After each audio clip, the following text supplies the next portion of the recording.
Welcome to the Rise of the Challenge podcast. Join me today. He's a content creator, actor, podcast host, software project manager, and entrepreneur. It's Nickolas Natali. How are you doing today, Nickolas? Doing fantastic. How are you? I'm doing good. I'm excited to learn more about your rise to the challenge. First thing we like to do with all of our guests is go straight to the beginning. Talk about where you're from and what were you involved in growing up. Oh man, I'm from Victorville, California. That's where I was born. Um, I think some of the biggest things that played into how I grew up were the friends that I chose. So I think a lot of my personality, my characteristics, and maybe a lot of my mindset is based around the friends that I surrounded myself with. Um, I have four older siblings, but we have a huge age gap, wildly big. Like the oldest is 16 years older, and then 14, 12, and then 10. And then there's me way down there. So I had this weird kind of like the benefits of having siblings, but also like the pros of being an only child, like a little bit. Mhm. Um, so I think I at least I hope I was able to quickly learn from their mistakes since they had the whole life kind of already lived, and then I kind of picked up the pieces. So that's kind of where I started, is what I would say. You talked about your personality depended on the friends that you're around. What kind of characteristics were you looking at in your friends that you were hoping that you would be groomed into in a way? I think the biggest thing for me was I always appreciated mental toughness and strong integrity. So, for example, one of the guys that I ended up living in a car with, he's my best friend. We've been best friends since seventh or eighth grade, but we both ran on the cross country team. And I'm not a cross country guy. That was not my sport. I was a baseball, basketball kind of guy, but he was like, come on, it'll be fun. And like, he would inspire me in a way of like, we would write Bible verses on our arms and like always try to be the people that would shake the competitors' hands and say, hey, like be genuinely happy for the other person if they succeeded. And I remember this one race where there was a kid on our team and we were competing to be on varsity. It was like in the next race, that's how it was. If you got in the top seven, you could be on varsity for the next race. And the next race was the only reason cross country was worthwhile. It was at a tournament where they would give free massages, the free backpacks, like Gatorade on deck, like stuff Victorville doesn't get, like so I was geared up to try to be on that. And I was like 6 or 7 minutes behind this kid. And I bombed a hill real hard, sprinted the last 7 minutes, nearly threw up at the end. But that was just one of those things that my friends would encourage me to do, like go all out, be as ambitious as you can be. So I think that's what I really was trying to take from them growing up. You talked about mental toughness, participating in cross country. That was basically your mental toughness because it wasn't a sport that you were kind of maybe interested in at first or you were ready to go out fully for, but you kind of took it as an advantage to be with your friends, but also try something new. Because a lot of times players or athletes use running sports as a way to condition to prepare for their season. Yeah, then I think that's true for me as well, because I not like I enjoyed running in. We have the Mojave River up there, and it's just sand. We're doing sprints in sand. Why are we doing sprints in sand? It's unnatural. The race isn't in sand, but it makes you better. And I also think that played into a big part of my baseball career, because I was a big baseball guy. I loved baseball, and that game is completely mental. And the part about I was a pitcher, and the part about being mentally tough is when you're pitching in a baseball game, it's all mental. It's you and the batter. And I've had here's an example of me having really poor mental fortitude and then hopefully some better ones. My first poor mental fortitude while I was pitching was I watched that what's his name? Coach Ken Murphy. Did you ever watch those videos? Mhm. He's like this ridiculous character of what a baseball coach should be. And he tells everybody, don't bunt. Like never bunt. And if somebody bunts while you're pitching, you beat them. You hit them. It doesn't matter. It doesn't matter what it is. And I was young and I was influenceable. And I took this to heart. And there was a game, oh man, I beamed 17 people because they tried to bunt.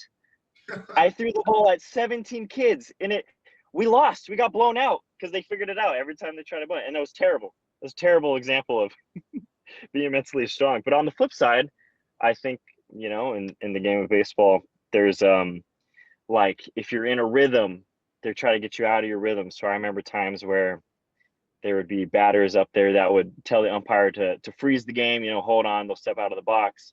And then I would step off the mound. And I would talk to the shortstop for 5 minutes, the second baseman 10 minutes, freeze the batter right back.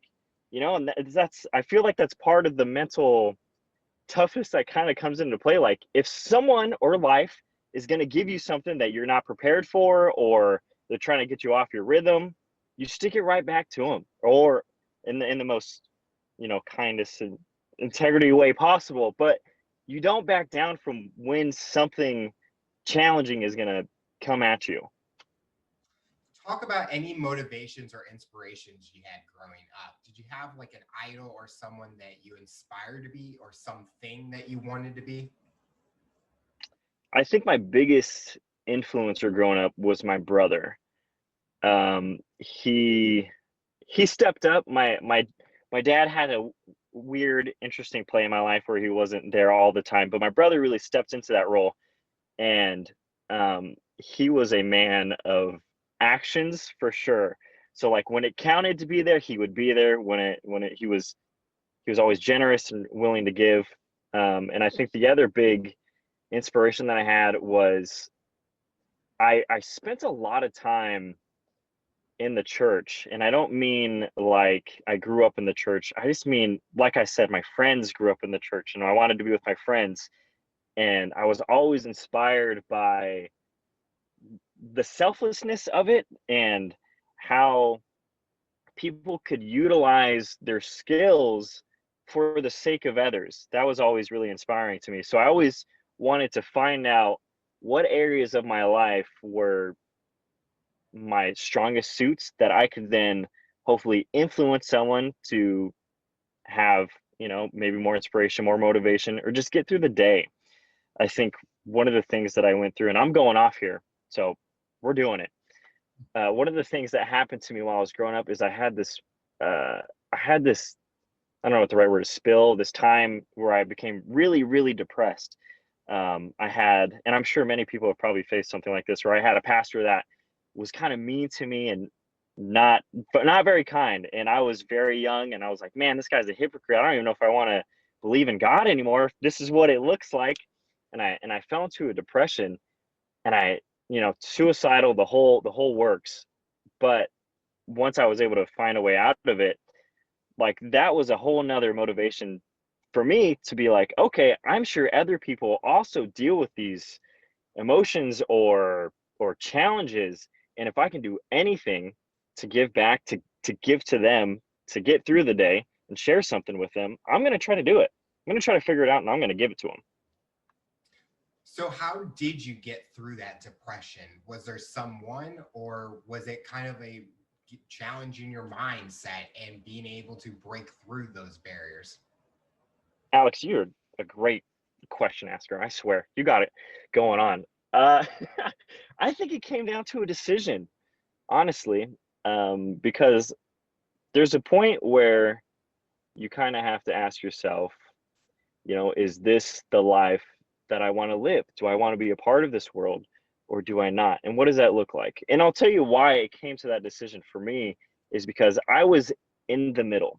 And the worst place you can be is in the middle of two decisions. Because let's say, I was battling with whether to fully be a Christian and believe in this or to not.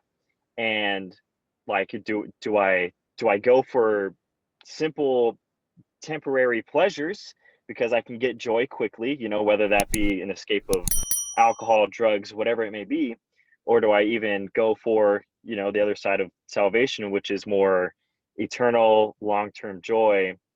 But I couldn't decide, so I'm stuck in the middle. So I get no joy. I don't get anything from either side. I'm just miserable. And so how I came out of it was kind of making the decision like, okay, I can rededicate my life to God, or I can end it. And I ultimately found that there's people in our lives for a reason, and there's things in our life for a reason. And I think just knowing that someone cared about me, even if it was one person, because I remember the same best friend I'm talking about, I was telling him, I was like, hey man, like this might be it for me. And he looked in my eyes and he was crying, like tearing up, like, I love you. Why would you ever do that? Like, I care about you. And so just knowing like there are people in this world, in this lifetime, that care about me and care about you specifically, that kind of turned the tables for me to say, okay, let me reevaluate and keep going. I think there's always that saying, everything happens for a reason, like you mentioned. There's always those people that come into your life at that specific time or eventually in the future. And sometimes there's those times where you go through stages where maybe that friend won't go on that journey with you, but it's Hmm. always a way that we are all rising to the challenge, even if we don't even know that we are going through that time where you're able to express to your friends. Did anyone know that you were going through this at that time, or you were kind of keeping it into yourself before you're able to express it? Yeah, I think that's a great point. I think community resolves a lot of the depression issues that come up. And I was fighting an internal battle, and I was keeping it to myself. And I think the biggest lie that I was telling myself is that I was going to be a burden to somebody else if I told someone, which isn't true. That's totally not true. And I think that's where a lot of misery happens, is in our own heads. And we let things simmer. And then the worst part about it is we grow to resent ourselves, and resentment leads to hatred. And then before we know it, we hate ourselves, and it spirals out of control. Now we hate ourselves so much we don't want to admit to somebody else that we hate ourselves, because what if they hate us too? And then I don't want to feel worse. And it's this weird ongoing thing. But if I had to say it, like, some, like a few things that also helped me without making this big decision, for anybody who's like struggling with this, it doesn't have to be a big decision. I think choosing something that you like to do, or that you're good at, and doing it as often as you can, I think that's a big one. And two, to your point of, don't don't let it simmer inside of you. Tell people, tell one person, tell two people, find someone trustworthy. And that sounds so cliche, and I don't even like going to people, I'll be honest. I got pride, but it's so worth it. Like, the vulnerability that you can bring into a relationship only makes them stronger. And I still to this day neglect that, and I wish I did more vulnerability. Growing up, what was that dream job that you're wanting? We all have that. We want to be this or that, but what path were you on? Man, when I was when I was 17, I wanted to be a professional athlete, professional baseball player. But then by the time 19 came around, my backup plan was always to be Jimmy Fallon's number two guy. Have him mentor me and be ready to be the next Jimmy Fallon. But really, I've always wanted to be a talk show host, which is kind of like what we're doing right here. It's the same thing. Um, because I think, people's stories are so valuable, and so, I don't want to say underrated, but maybe like the ones that aren't heard, and you're like, wow, you have an amazing story. Everyone should know this. I'm so inspired by that. That's always been really appealing to me. So definitely a talk show host. Were you doing anything to kind of lead you into that direction of a talk show host, or it was just the idea of following in those footsteps of Jimmy Fallon? So that's a wow, man. You are fantastic, Alex. I can't say it enough. So I did start getting into acting probably around 16 years old, and I was doing auditions through LA Casting, and my first taste was getting absolutely wrecked on a Vivo Superfan show. I was a big fan of Ariana Grande, and I auditioned and I got it. And then I just got smoked, blown out of the water on all the trivia. Little did I know, there are some people go in on Ariana Grande. They know some stuff. I didn't. I got blown out of the water. But as time has gone on, I have taken more steps to become better at trying to get into the talk show world. I've studied at the Groundlings for a little bit, and then I've also been acting training for the past, like going to a studio for the past 3.5 years now. And exactly what you're doing. I got a podcast. So all those little things add up. And you know what? Let's just dive right in. Let's go another one. Like, since we're on the topic of trying to do things, if anybody's out there feeling very frustrated about the path they're on to get somewhere, every little thing counts. My goodness. Like, we're doing a podcast right here, and both of us are getting experience to be even better talk show hosts and guests and entertainers. And then I remember there was times when I was 12 years old making terribly embarrassing videos in my backyard that now play a part in, the content and the films and the videos that I like to create. So just a little piece. There's a little nugget. Well, to go off of your story and kind of with mine, growing up, I always wanted to be a game show host. I always Nice. loved game shows. I actually interviewed one of my game show idols on here. So it was kind of like, wow, I just want to do that. So we talked about the little steps and doing things to lead up to that. I was putting on events in college, and one of the events was a game show night. And I was the Whoa. host of it. And so we did all these games, and I'm like, even if I never make it to the big times, I fulfilled my dream doing this. And this show was kind of in the way a lead up to that next step also, because I was looking at a time during last year and figuring out, what do I want to do? Like, this is a perfect opportunity to try something new, a new opportunity. And it came about, and there's no regrets. And I continue to do that. And the support that I get is the best feeling ever, because I know I'm making a difference, even if it's one person. One person Mhm. can sit and learn something from us talking. That's a huge accomplishment. In that next path that you're going to be a talk show host or going in that direction, well, first back up. Is the kind of the stereotype of living in California always trying to be in the film TV industry? Like, I need to be an actor or something like that? Because I feel like a lot of people that come from there, they want to be in the spotlight. Man, that's a great question. I don't think so. I think if you're pulling from LA and they start calling it the industry, that's when you know. Every that's when you know they're really in the circle of trying to make it into Hollywood. But most of the people I grew up with didn't have that drive to do that. And I think even here, I'm in San Diego now, and I think most of the people I meet aren't that's not on their radar, which is actually, it's pretty interesting. I think people either super gung ho in California for Hollywood, or they're like, I want nothing to do with it. Which, I mean, they come for the weather and they stay, but they don't always find themselves in Hollywood. But I will give you that, there are a lot of people, like if you go in LA, I would say 65-70% of those people are trying to make it in something. Yeah, Are you going to make your way out here? Is that next? Is that what I'm hearing? taxes are too high in California. I hear that all the time. And I will say the weather is very nice. I plan on coming to California for like vacations, but that's about it. What There you go. pursuit of education that you're going through for college? I went to college to get a degree in software engineering, um, but I went to a Than what you com- asked for. completely different, way out of there. Well, I have this like grand scheme idea that I would land a software engineering job, head to LA, and then I'd be able to have a job that supports my dreams as I pursued them. Which is, I guess, not a terrible idea, because That's a good idea, yeah. yeah, from what I've seen, I haven't regretted it, but from what I've also seen, it's like a lot of people go to school with the dreams of making it into a creative field, but not having a degree to support them, and then they end up in a career that's unfortunate.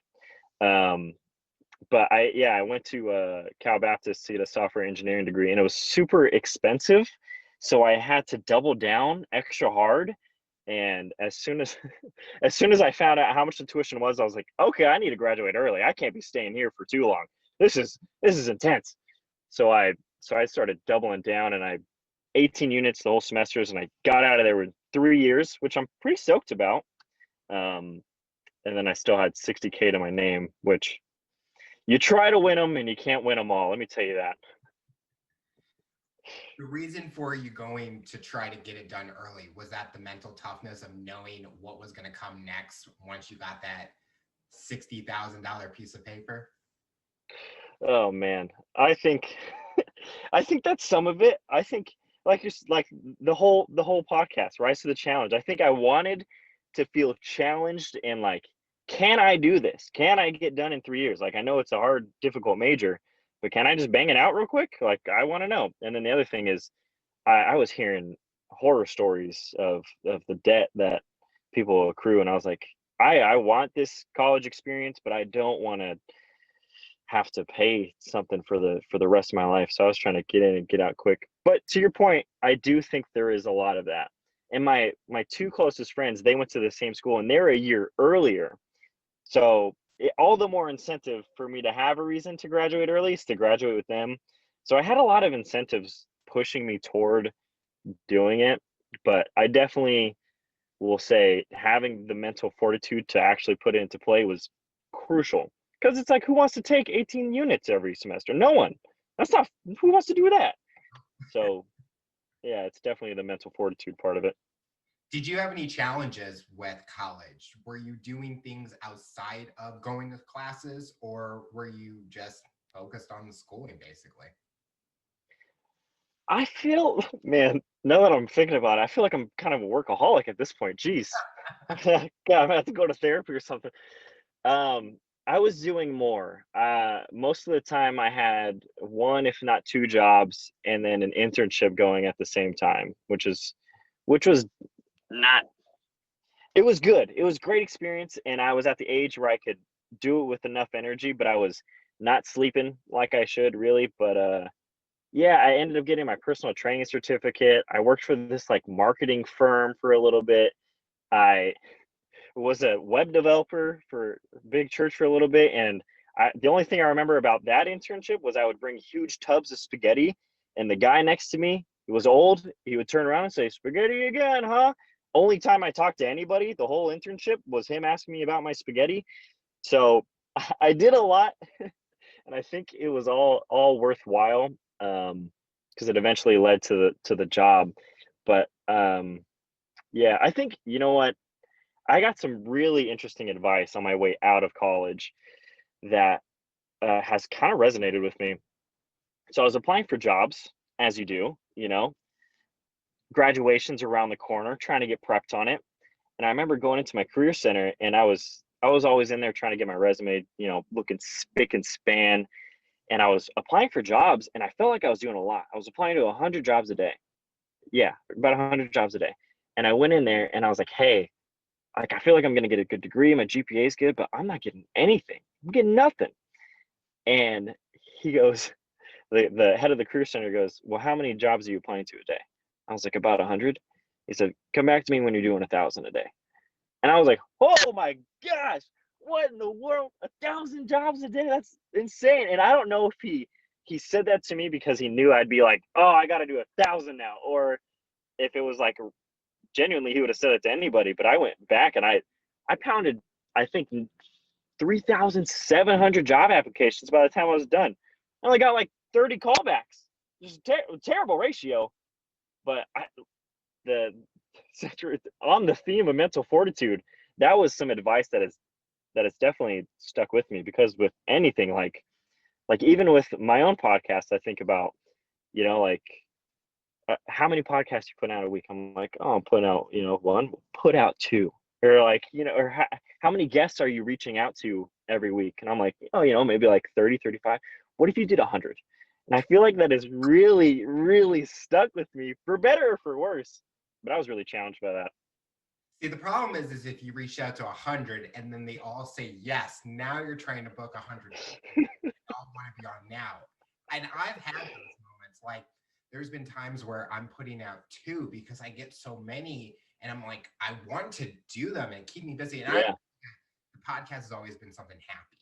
Like, Hmm. it's something to escape from not a reality in a way. It's kind of like something fun that I'm passionate about. But the job market is so hard because the talk is always about you have to have these requirements just to be. Mm-hmm. And I always look at I'm street smart than book smart because I can learn Mm-hmm. while doing it than what I learned in class. Because I'm a sports management major and half the stuff's business. It's like, what are you going to tell me Mm-hmm. in a sports world that I don't know already in the business world? Yeah. You talked about a lot of different things that you were involved in. And did you have a hard time committing to something, or were you just wanting to try anything and see what sticked? Yeah, I think I'm not afraid of committing to things. I think I commit to too many things and then I overwork myself. But I was just reading a book about this, and my strategy is try to do as much as you can, and exactly to your point, see what I actually like, because the same thing with having like dreams from a kid of being a talk show host, and to your point, getting to do game night. It's crazy because like you get to do the game show event, and it fulfills you, and you're like, wow, I thought I would have to be at the top for this to happen, for me to feel this way. And I kept trying to search for the things that would make me have that feeling that you had of like, wow, I'm jazzed up on this. Like, I don't care if I'm not getting sleep because this is the stuff I like. And I think I've done more of that outside of college, because inside of college, it was all about figuring out a way to make enough money to eat for the week and then secure the job post college. And it was all software engineering is not my passion. I'll tell you that straight up.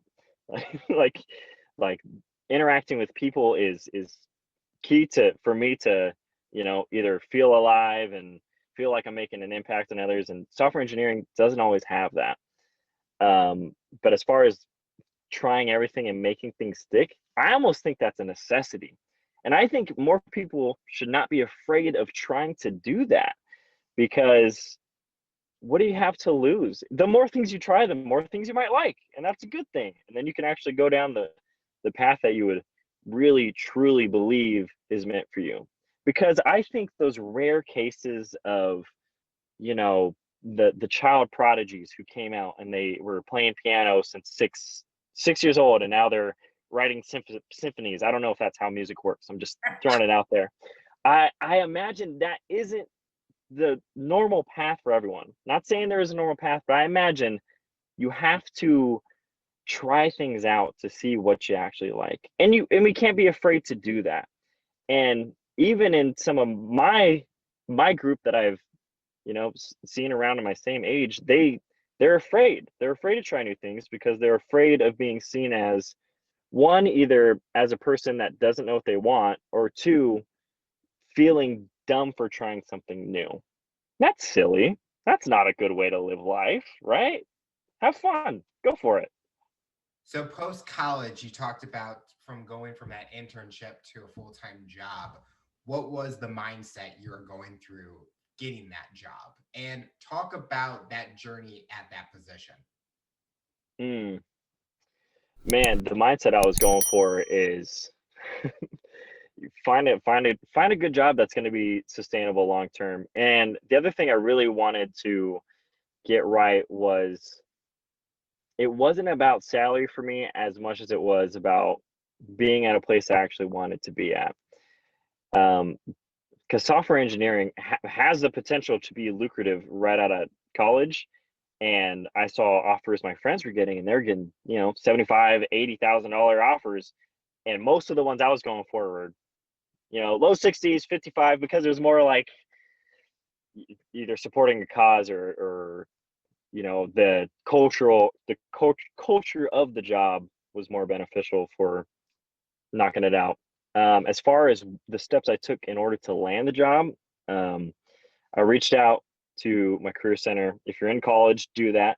I had a lot of people peer review my resume. Every time I applied somewhere and they said no, I always followed up, said what the heck is wrong with me? What don't you like? Am I a weirdo? Is that what the issue is? Do I have to work on my personality? And then also just like do mock interviews. Do lots and lots of mock interviews to have people like because the majority, until you get to the technical side, they ask the same questions. So that's how I went about securing it, and I ended up at the Department of Defense out here in San Diego doing software for them. Learning more about you going through your profile, you talked about you were going through a lot at the Department of Defense. I know you probably can't go into full details about what was going on, but how did that play in a personal struggle or a personal challenge when you were going through all that? Oh man, let's give some deets. Why not? Why not? You know, I'm with Alex here. Got to give the deets. Um, so when I came out of college, I shacked up in a 1986 Chevy Suburban because I wanted to pay off my loans as quickly as I could, save money by living in a car, lower the expense. And even on the first day that I got to the DOD, I was working, and then I got a phone call, and they're like, yeah, they sent the dogs to sniff out your car. They think there's a bomb or drugs in it. There's a bunch of wires. Because I had these water jugs that would come down to like fill the sink, and they had dogs sniffing that right away. And so as time went on, the government is very I'm, by the way, full support, all about it. But I will say they're very bureaucratic in how they do things, and they're very by the book, and it's very square, I would say. You know, like this is how we do things, and this is why we do things this way. There's not a lot of room for creativity or maybe something new.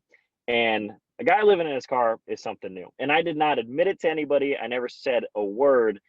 But as time went on and I kept showing up in the same car that has curtains all around it and a box on top for storage, it became pretty apparent that something may be up. And my manager called me in, and great guy, saved me. The only guy that was rooting for me, because people were like, this guy's living in his car. He's probably a bum. You know, he's probably a mooch. Get him out of here. My manager called me in, and he's like, so we're in a predicament here. He's like, I love putting out YouTube videos. He's like, somebody saw your YouTube videos and submitted you to the higher ups. They think you're a beach bum and that you are stealing from the government. And that's a pretty big offense, right? And I kept my mouth shut. I didn't say a word. And he's like, all I need to know is you can give me an address that you live at. And I didn't have one, but I had a friend that lived in the same city. And I was like, all right, let me text my friend, texted a guy the address. And he's like, okay. He's like, I need you to tell me that you may sometimes sleep in your car because you like to wake up early and go surf. I was like, of course. Yes, absolutely. I sure do. And he's like, okay, we can work with this. And as the week went on, they audited my emails. They audited my text messages. They audited my messages from work. They audited my time cards. Every piece of work I had ever done for the government, they ciphered through and tried to see if, because I was working 60, 80 hours a week because I was trying to pay off my loans, putting in that work, they were trying to see if I was legit. And it was like painstakingly long, like a week or 2 weeks of just getting investigated every day. And so we're going into it. And so I dated this girl in college, and we had broken up, right? And so she's going to Europe to study abroad. And she randomly hits me up, and she's like, hey, I don't have a place to put my car, Toyota Corolla. I'm going to leave it with you. I'm living in a car. What am I going to do with another car? Right? And so now I'm like, I don't know what to do with that. So her friend drives it to where I'm parked and parks this car and leaves me the keys. And I'm like, oh man, now I'm really in some stuff here, right? And so I drive the Toyota Corolla to Walmart. I run 8 miles back to my burb, drive that to Walmart, and I go into work the next day in a Toyota Corolla. So now they're thrown off. And they're like, how can this guy live in a car if he's bringing in a Toyota Corolla now? This guy, there's no way he can live in a car with 2 cars. Boom, blew their minds. So for a week, I drove the Toyota Corolla in, and they never suspected a thing. It did not blow over, but it definitely got them off of my back from having to investigate me every day. So that was one of the initial struggles that I had with the Department of Defense. During this time, was there ever the goal, as you were talking about paying off the debt and making sure that you were debt free? Did you ever think about maybe getting a place that's maybe low cost so that you're not sleeping in your car every day? Yeah, I think as soon as the investigation went down, everyone I knew said, "You got to pack it up. Like, you're being ridiculous. This is you're getting under some real heat and you got to bounce." And I said, "That's not happening." Because I feel like I set this goal of paying off 60K in, I wanted it in a year, and I was gonna do whatever it took. I didn't care if I got fired and I had to get another job. I was willing to risk it. If I got found out that I was living in the car, I would have said, I do good work. You're gonna fire me because of my living situation? That's wild. But the pressure was definitely on, and that definitely would have made life a lot easier had I gotten a place, but I don't think I would have gotten the same results. And I think there's something to be said that I've learned as I reflect on it, that no matter what, if you set the goal and you stick the course, no matter what, you'll get there a lot faster. And there's also, and to what we talked about earlier of trying to see what sticks, throwing everything on the wall, there is, I almost feel like, an exponential amount of growth going all in to one thing and risking it all. Because that was a huge risk that I was going to get busted. And I don't know, I thought I was going to go to jail. I don't know what the consequences were. I was brand new to the government. But having just said, no, I'm going to keep doing this and I'm not going to give them an inch, I think that also played a part in why I was able to pay them off in the rate that I paid them off. So you're completely debt free now. Debt free, made it out in 11 months. So if you got it done in 11 months, but you just mentioned earlier that you're still living in the car, Yeah. what changed your mind? Were you kind of comfortable in that setting and you're like, well, if I'm living in my car, I can explore more, I can go do more? Or what is that mindset you've had? I think it's really and I there is, you know what they don't show you on Instagram? They don't show you them showering in gyms. They don't show you not eating that night because you're scared in the Walmart parking lot that somebody's going to catch you for cooking sketty, or whatever your dinner is for that night. But I think I really like there's time to think. And I think, as with more distractions coming out, there's a few rules in the burb of, like, there's no social media whenever you're in it. Like, when you're gonna go to bed, you're in it, you're hanging out, don't go on social media. And that's big. And I think allowing those thoughts to be in, and allowing solitude and being comfortable with myself in here has really given me some, not perspective, but maybe even like a confidence that, hey, I'm by myself, I'm making things happen, I see nice things. And also, my back to my friends, they're a huge support of it. So it's always fun. They come down, they feel like they're camping, I feel like I'm living my normal life. But I do agree with you that it does feel comfortable. But I'm not going to be here forever. I hope I get out soon. I'm not going to be in this burb for the rest of my life. That's too much. Did you mention that you had a roommate with you? I did. Yeah, I lived with another guy in here for 8 months, 9 months, maybe 10 months. And man, that was exciting, to say the least. You almost need like one of those like minivans, or the one of my friends literally is talking about going on a Colorado trip in one of these. They look like work vans, but it's basically like Pimp My Ride, the back part, and the sink and everything. And I'm thinking, I'm trying to picture your car and how big it is, and like I would be like, nope, I can't do this. Like I need like an RV to be able to Right. do everything. But I think it shows the toughness, and it goes back to mental toughness that you're able to have to be on that path and rise to the challenge and the goals that you set for yourself. And you're going to do whatever it takes to do it. And you look at the people that they can't live without those materialistic items. You don't have that luxury, but you're living a life that's comfortable for you and you're happy with what you are. And those people, they get upset if they don't have their cell phone at 100% full charge.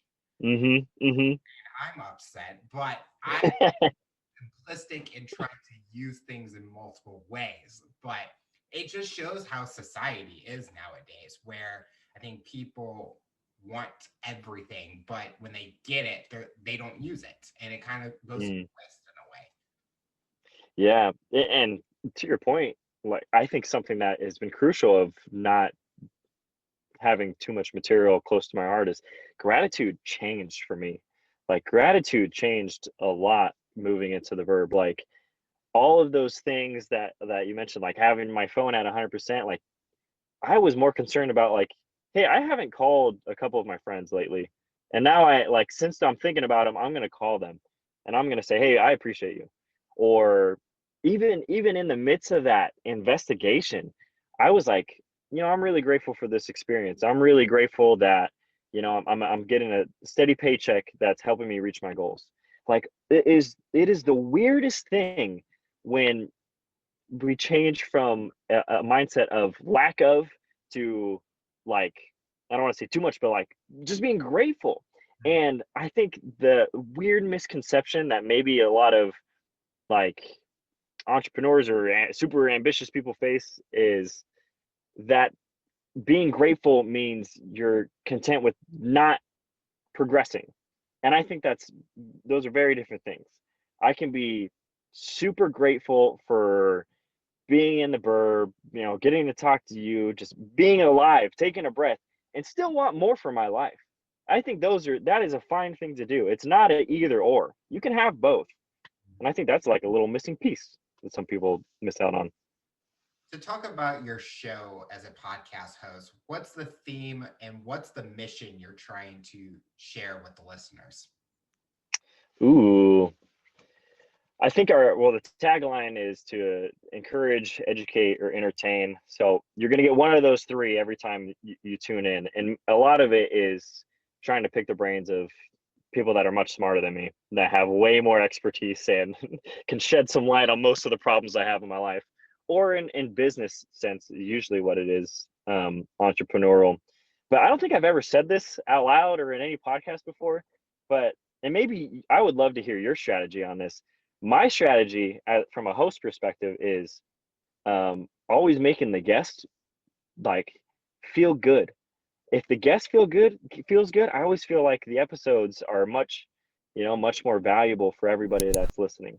What's your take? What's your strategy? So I think it always goes back to the initial kind of the pre-part when you're trying to look for that guest and showing that you are very interested in what they've gone through. And it kind of goes back to how I reached out to you as I'm reading this profile and I'm just, wow, I need to know more and I want to know more. And I'm going to do anything to get you on the show.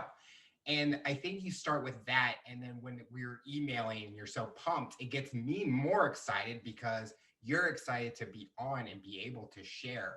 But during the interview, I think it's one of those, I'm not, it's a way I analyze in a way, but I'm very like trying to get different perspectives and different sides of what they're talking about because I have them coming out of the interview saying, wow, I didn't really think about it that way.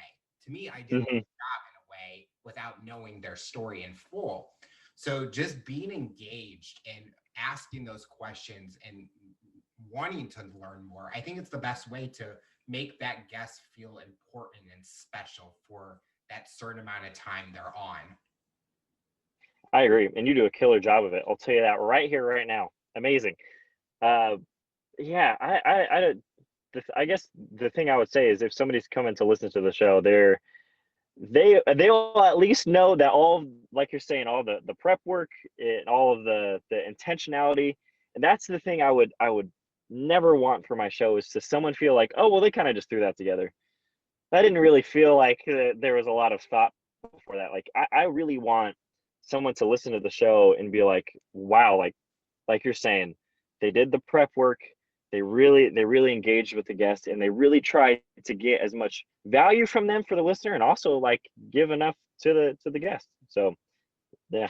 I think it's also, even if you have like a guest that people know about, and I've had Mm, guests where people know about this person, but they say one thing that they've never told anyone. I'm like, oh, I got the inside scoop or something. But it makes you think totally different, not totally different in a bad way about that person, but you kind of learn more about their journey and their rise to the challenge. And I think it was one of my earlier ones. He mentioned something, but he was a game show host. But I never would have thought he would have done that. And then he tells me he went out for a part for I think it was Chandler, or maybe it was Joey, one of the Friends characters. And I'm like, whoa. no.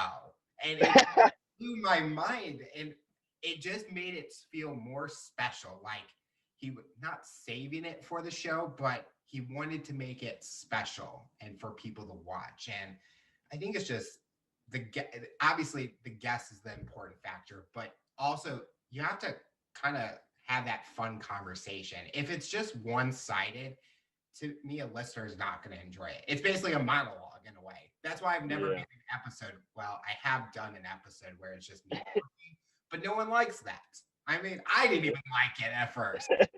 So it just depends. But when you're looking at a guest for your show, is there certain criteria you're looking for? Like, have they had to excel for a certain amount, or you're one of those that you want to take anyone because everyone has different levels of experience, but everyone can make an impact and share their side of their story?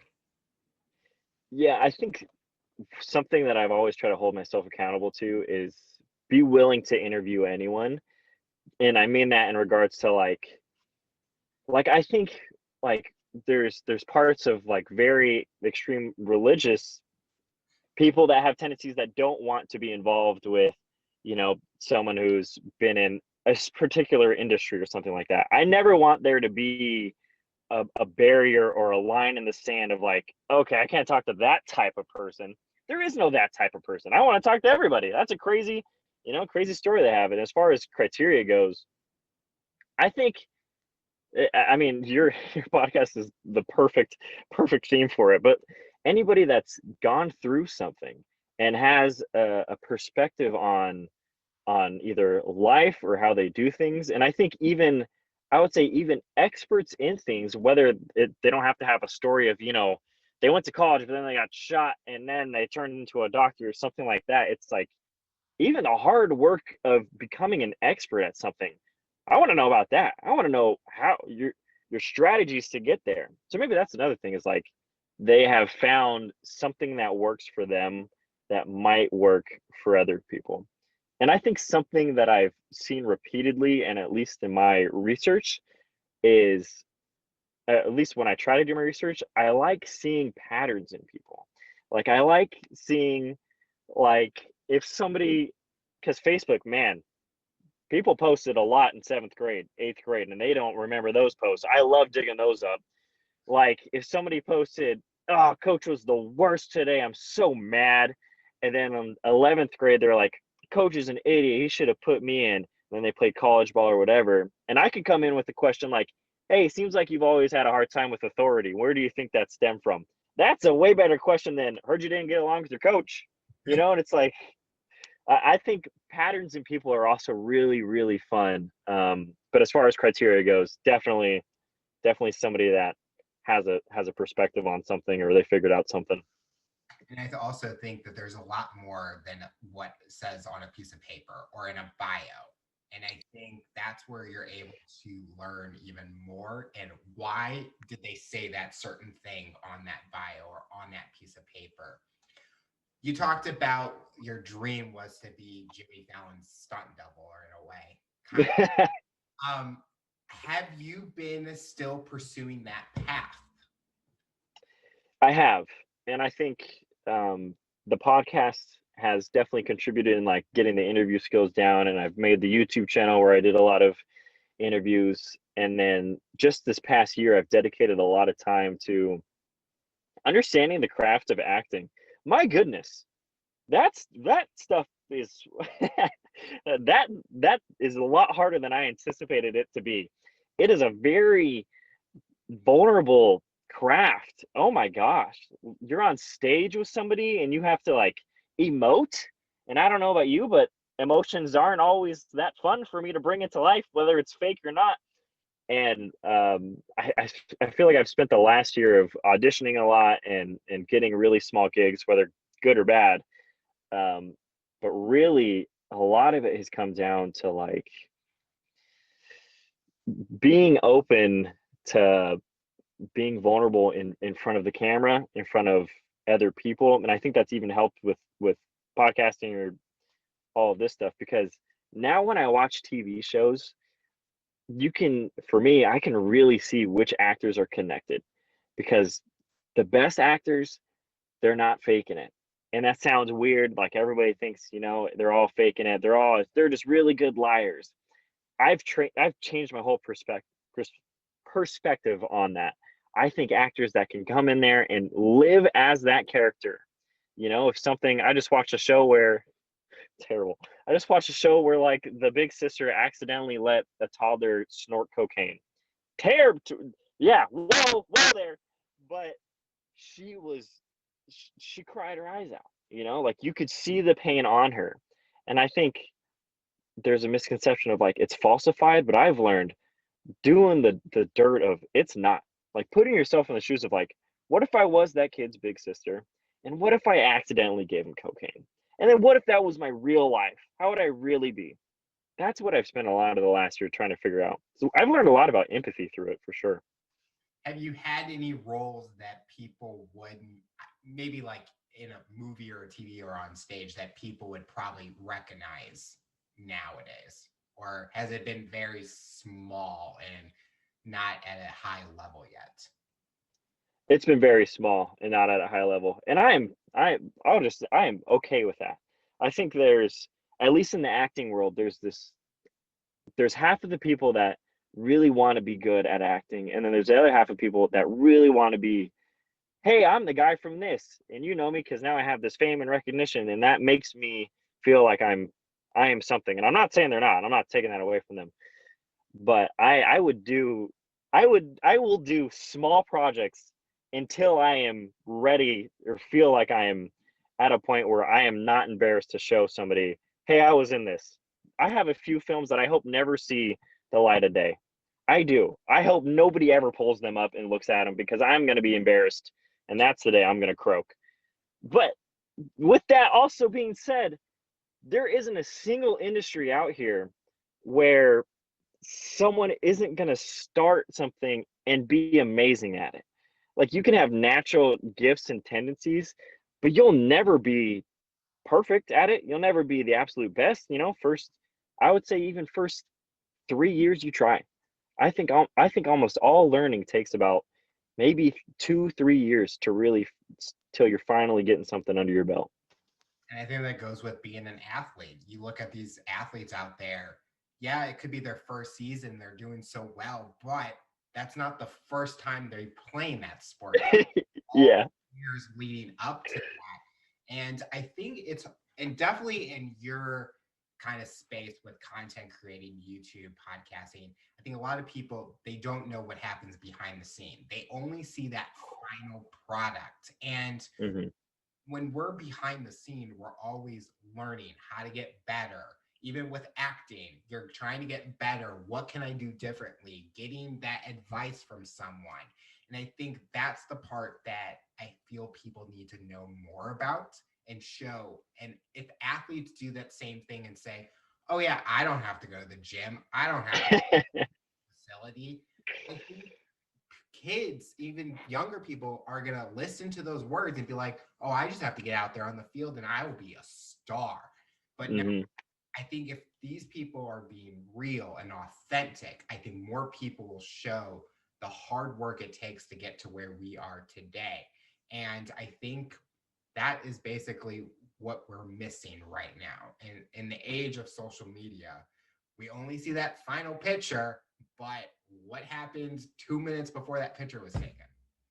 Yeah, exactly. Everybody wants to shoot like Steph Curry, but nobody wants to practice like him. I'll tell you that much right now. Freaking exactly. That's a great point. Social media is the embodiment of look at what I did. You're looking at it for 2 seconds. This took me 10 years. I'm not going to tell you it took me 10 years. Not a chance. And even with like this van life stuff, like I remember when I first moved into the verb and I was like, why aren't they saying it sucks sometimes? It sucks a lot of the time. Sometimes it gets really cold at night. Why is nobody talking about that? Or yeah, to your point, transparency is missing. And I, another big one is I finally found there's probably a handful that I found in my search on the gram of like bodybuilders saying they're not natural. And I have way more respect for a bodybuilder coming out and saying, "Hey guys, I take steroids. I still work out hard, and these are the things that I like techniques I found that work, but I take steroids." There's a lot of dudes on there that take steroids and give these false ideas for teenagers that they're going to have this shredded, ripped body, even if they did work out 3 hours a day. Not as ripped as that. You're not on trend. You're not taking the big T. Well, it's like those fitness commercials in a way. They get the people that are already shredded and stuff, but they think, oh, well, I'm going to look like that if after this short amount of time because he looks like that. But that Mm-hmm. person has gone through a whole transformation to get to that.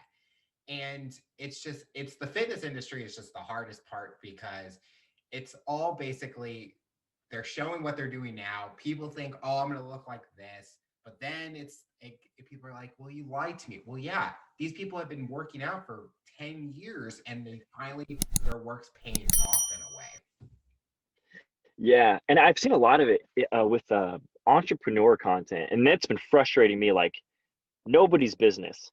We got like a 28-year-old, 29-year-old who's like, yeah, my net worth's at like 10 million. I got these amount of houses, and they start creating content once they have all those things, which is fine. That is a good thing, and they're inspiring people, but they don't really talk a lot about the journey of yeah, I ate Tapa Ramen for the first 3 years until I sold my first house, and then or bought my first house or whatever it is. And yeah, I at least from the podcasting perspective, the content, anything that's almost like documentary like for myself, I hope I portray the I'm a normal guy trying to figure out stuff, and I'm gonna get it wrong a lot of time, and I'll tell you I'm getting it wrong, and here's some things that I've gotten right too. So if I end up making an X amount of money, I'll probably tell you exactly how I made it, and I'll probably tell you all the mistakes I did, and I'll probably tell you it really sucked. Don't do this. Or even if they said, "Hey, this is the work I had to put in, and you can or you don't have to do it because you don't have to be a millionaire if you don't want to. Or if you do want this, be prepared to know this is no easy task. I'm tired of seeing the falsities of I got a Lambo, I got a Ferrari. Well, tell me how hard did you work for it? Is that least do you own it? What's going on? Some more transparency for sure. Looking back at your journey, is there anything you would have done differently that would have maybe brought you to a different outcome right now? Yeah, I think I had a friend that went on a parallel path as me out of college. He got a degree, and he also wanted to make the trek to LA, like jump straight into the creative field. And then I was like, I want to pursue this 9 to 5 to pay off this debt.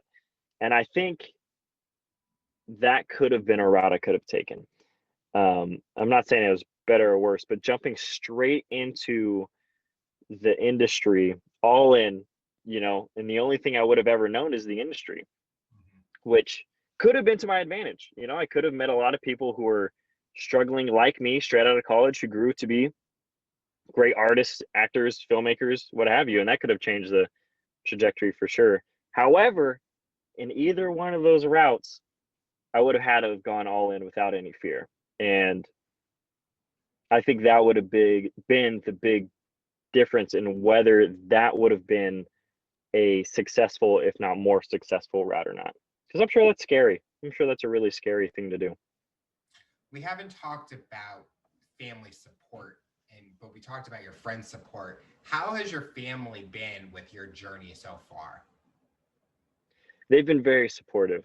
I've been lucky. And I think I should also mention that my mom has been, I probably get a lot of my work ethic from my mom. She's always been a really good example of putting in the hard work, not being deterred by challenges and things like that. And I am also very grateful to be supported and feel like they believe in me, because that's a game changer. Like, I feel like a lot of times there's this weird self-conscious thing that I have for myself. Like, man, I wish people wouldn't believe in me so I could be like, oh, I'm gonna show them. But really, I've had a great support group behind me. My family has really encouraged the creative side of me, because my brothers and sisters, they're not in creative fields really.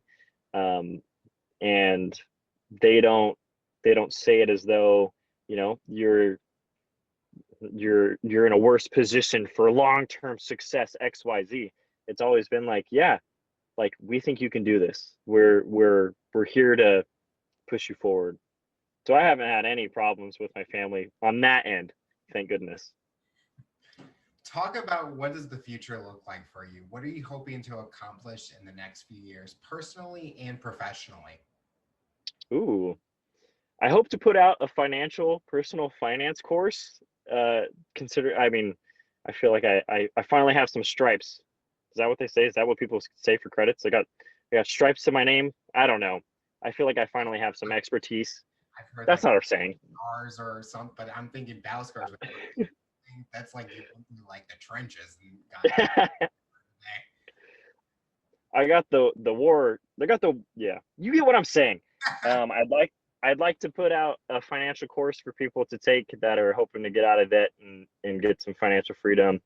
I would love to quit this job and go full time with podcasting and all the other creative avenues. But above all, I think my biggest goal as I move forward is trying to figure out how to be a better man.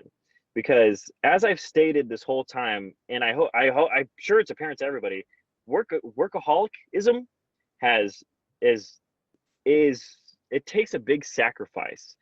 And I see it in areas with my relationships, and I also see it in areas of just being more like a better person. Like, I think my integrity would be better if my integrity was on the forefront of my mind. I think if I spent less time reading about business and self-help and more about maybe how, what would God want for my life, or how best to serve other people, I think I'd probably be in a better shape to be a better person. So that's something. I don't have a set declared goal. I don't know I will be X type of man by X date. I don't know what that looks like yet, but one of my achievements is, maybe achievement would be the type of guy I would hope kids would look up to, because that's really the whole point of the media that we make, is to impact others. So that's one of them. A lot of times goals, people have a hard time thinking of them, but they kind of have an outcome that they want to happen. And you kind of mentioned it's more about the personal growth in yourself and being the best. And I use this from my college days, to be the greatest version of yourself. And Yeah. you learn each and every day about how you can get better. The final question I'll ask you, based on your journey and experience, what tips or advice would you give someone that's listening to this interview to overcome challenges, accomplish their goals, and rise to the challenge? Hot dog. I would say write them down. Write your goal down, whatever you want to do, and then find your why you're going to do it. And I think that takes a couple questions to yourself. Like, let's say you want to be financially free. Why do you want to be financially free? So I can have more money to spend. Why do you want to spend more money? And then you go down the list, and then maybe you find out you really want to buy your parents a house someday because you love them. That could be enough of a motivator for you. I think if you pair the owning what you want, your goal and why you're going to do it, and losing the fear and the self-consciousness and the self-judgment that we often have of like, why would I even want that? Blah, blah, blah. Get rid of it. Stop judging other people. And that means you should stop judging yourself, and you should give yourself the freedom to chase after those goals no matter what. So lose the fear, get really clear on your goals, and don't hold back. I guess those are the big three. Oh, and maybe have faith that you can do it. Stop talking yourself out of stuff. Know you can do it. Pray to God. Ask for strength. That's what I would say. Well, Nickolas, I want to thank you so much for coming on the show and talking about your rise to the challenge. Your journey and experience inspires so many people, and we're excited to see what the future looks like for you. Thank you, Alex. My goodness, you are a wonderful host. I can't say it enough. Whoever's listening, leave 5 stars. You hear this guy, I might, geez, questions. Ugh, you're great. Thank you for having me.